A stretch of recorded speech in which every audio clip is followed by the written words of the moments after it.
In this video, I will show you some specialty clay tools that are useful for sculpting, and I will also show you some alternatives that you could use from supplies you might already have lying around your house. So in the middle we have our basic clay toolkit, a couple loop tools, some wooden tools, a couple ribs, needle tool, and also a sponge. I like to cut my sponges in half so I have a smaller tip to get in smaller areas. So on the left I have a series of these small rubber tipped tools, and these are great for sculpting in detail into leather hard clay. I also have some metal tools that have fine points with little rounded ends, some flat shapes, rounded corners, and these help get into interesting little nooks and crannies.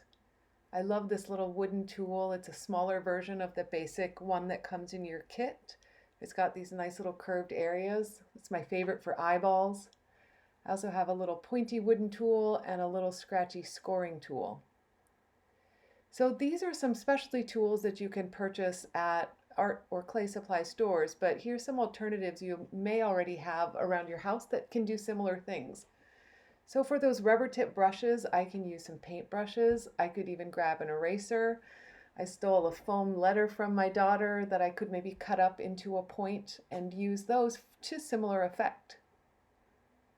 For a wooden tool that I want to have a little more control over, I love Popsicle Sticks that I can sand into various shapes, and I can change the shape of them as I'm using them depending on what I need. So I usually have a pointy end and a roundy end when I work with Popsicle Sticks.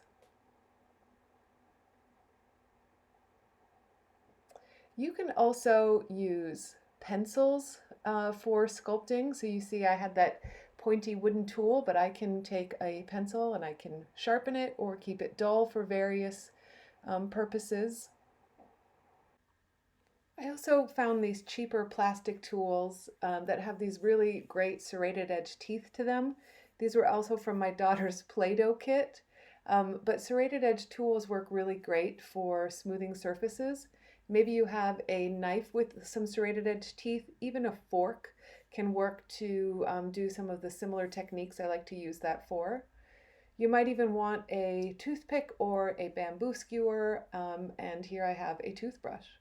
So what I encourage is for you to just dig around and see what tools that you might have. If you find that you're trying to sculpt a particular shape and your basic clay tools don't work, just look to see what you have lying around the house and you might be surprised.